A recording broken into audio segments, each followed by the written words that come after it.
Now that we talked about the gameplay, let's take a look at the story of Pokémon Diamond and Pearl. The story in this game is actually a little serious, unlike the past games, but still holds a little bit of that Pokémon storytelling charm. The story starts out with the player watching a news broadcast about the mysterious Red Gyarados in Johto, the region from the second generation of games. Afterwards, the player then heads to their best friend and rival's house. Our rival, wanting to explore the nearby lake, Lake Verity, to look for legendary Pokemon, asks us to join him. We set off towards the lake, where we run into the Sinnoh region professor, Professor Rowan. After talking to both of them, the professor leaves with his assistant in tow, forgetfully leaving his briefcase behind. Realizing that the professor left his briefcase in the grass by accident, the duo grabs it before trying to head back. Although before getting too far, they're attacked by a flock of Starly. Hastily trying to defend ourselves, we choose our starter Pokemon along with the rival choosing theirs with the opposite type and begin the fight. After the fight, the assistant rushes back to take the briefcase before running off again. We then return to our hometown before setting off towards Sandgem Town, where we again meet the professor of the region. Professor Rowan gives us the Pokedex and asks us to catch all the Pokemon in the region. Along with that, we also need to beat the 8 gym leaders and become the champion of the region. While journeying through the region, the player begins to learn the many myths of Sinnoh that are passed down from the region, including that of the legendary space Pokemon Palkia and time Pokemon Dialga.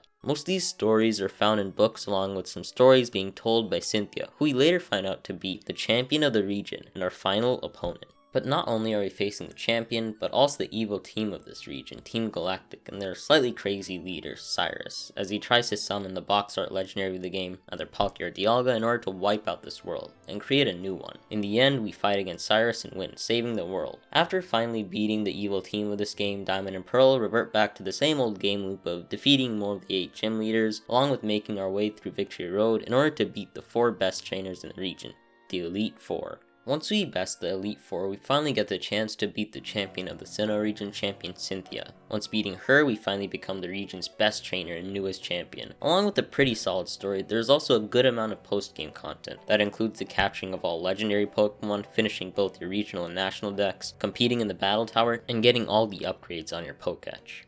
These games were finally released in Japan on September 28, 2006, along with North America receiving it a few months later on April 22, 2007, with other regions receiving the games months afterwards. With its much grander storytelling along with a larger region to explore, these games immediately became smash hits, surpassing the previous generation, with both units sold and their popular reception of the games. Both Pokémon Diamond and Pearl sold for a combined estimate total of 17.67 million units sold, beating out Pokémon Ruby and Sapphire, which sold for an estimated 16.2 million units sold. The reception for these games were a lot better, with many reviewers noting its impressive mesh of both 2D and 3D graphics, although it's noted that some reviewers thought of these games as having comparably basic graphics. Some reviewers also talked about how the music was much more reminiscent of the Game Boy Advance soundtrack, with many pieces being taken from the past games. Even with these fallbacks though, the game soon rose to becoming one of the most successful launches, with the games becoming the best launch week for any DS game in Japan.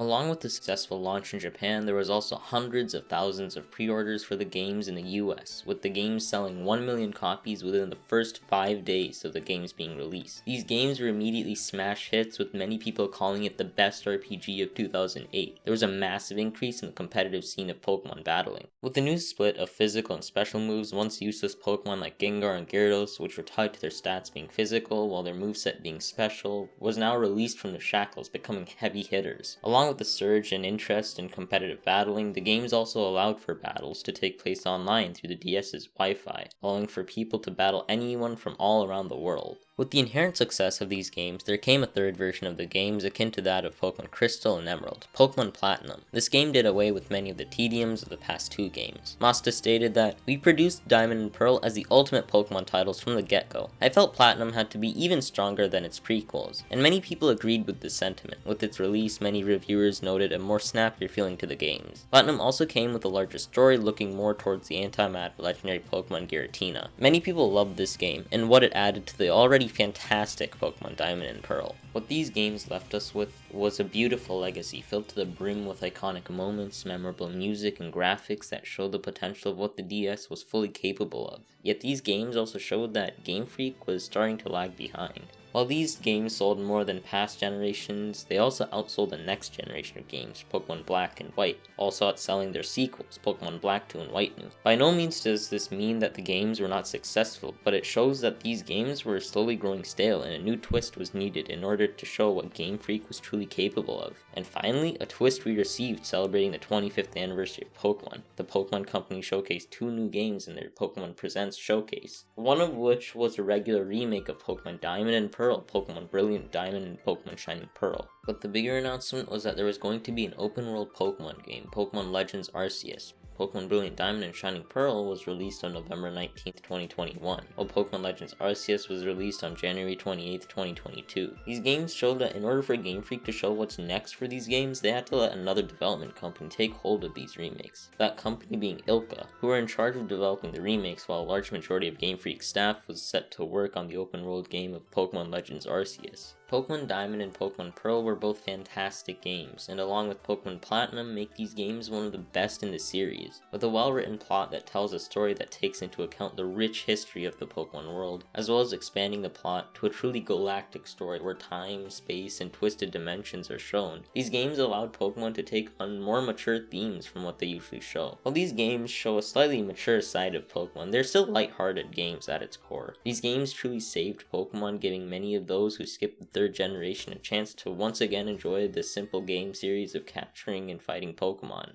This has been the history of Pokemon Diamond and Pokemon Pearl by Game Freak. Thanks for watching.